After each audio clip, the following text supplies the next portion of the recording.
What's going on? It's Suck and I'm back with a brand new video on SuperDuprTech, and in today's video I shall be showing you what it's like to play a handful of games on the 2022 MacBook Air. As always, the spec for the model which I will be testing will be left down below in this video's description. So if you have got any further suggestions on what you'd like to see tested on this machine, then be sure to leave them down below in the comment section. Also, we are on the road to 5,000 subscribers, and if you are new around here, then I must ask you to hit the subscribe button, clicking the bell to be notified when a new video goes live. Without any further ado, let's hit the titles.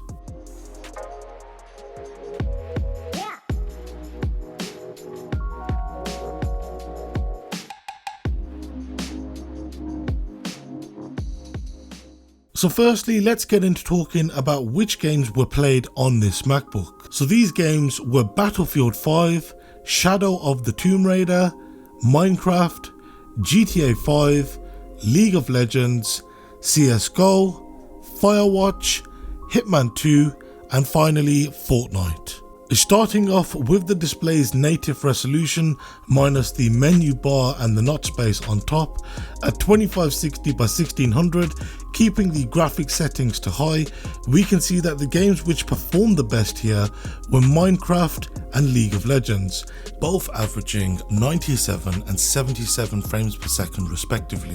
Surprisingly, Fortnite averaged above 60 frames per second at this resolution, which certainly is something I wasn't expecting. So yeah, I mean, looks like you can play Fortnite on this MacBook Air with no fan, and it does average above 60. So yeah, if you want to play Fortnite, hey, go ahead, more power to you. Hands down, the worst performing games here were unsurprisingly ran through Windows 11 through Parallels. So these were Battlefield 5 and GTA 5. Firewatch is a game that hasn't been updated in years, which runs natively on the Mac and, as you can see, performs quite weak. Hitman averaged 21 frames per second in dimly lit scenes, and when the scene had a lot of objects lit, you could really average less than half of that. So I would also recommend not playing Hitman 2 on this machine, as it's just quite unplayable, especially at this resolution, so don't do it.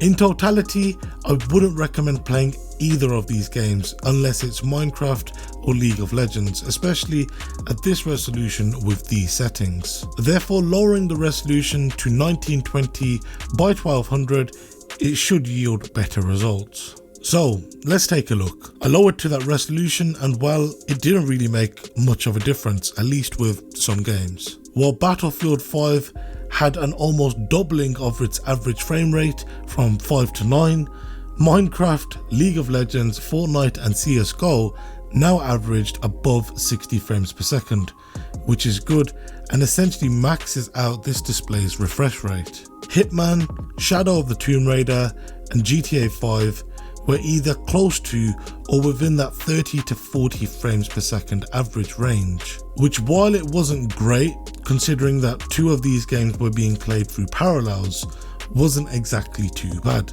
And I'm sure that if those games were to be played natively, that they would undoubtedly have performed better had those games been made available to play on macOS. I did want to see if this MacBook Air would actually perform any better, so once again I did actually lower the resolution once again, this time to 1200 by 800, and yes, I did keep those graphic settings to high.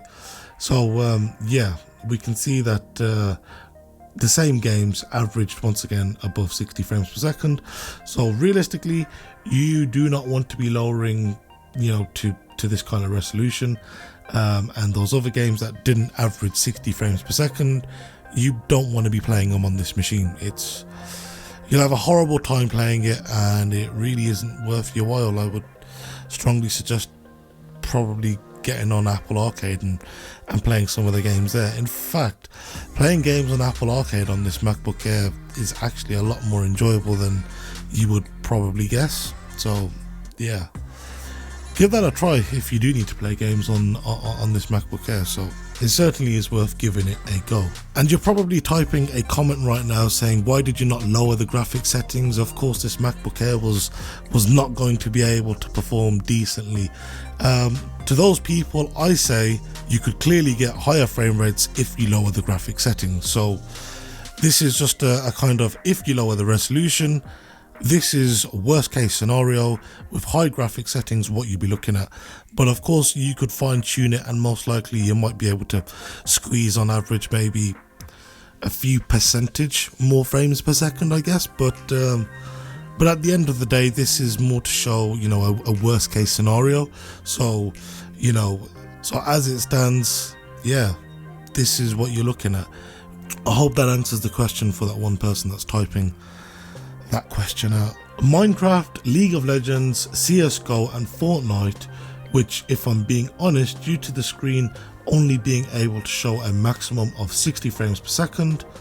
For Minecraft, League of Legends and Fortnite, I would certainly keep to the resolution of 1920 by 1200. And the other games like Hitman, Shadow of the Tomb Raider, GTA, yeah, those games I really wouldn't want to play on this machine, as the experience just really isn't great. Don't get me started on Battlefield 5, as that game was really bad, and perhaps it might perform better on a MacBook Pro. Who knows? But be sure to subscribe for the answer. So that'll be it for today's video. Like I say, there is going to be a lot more videos coming out on the channel, you know, testing out more Macs as we typically do.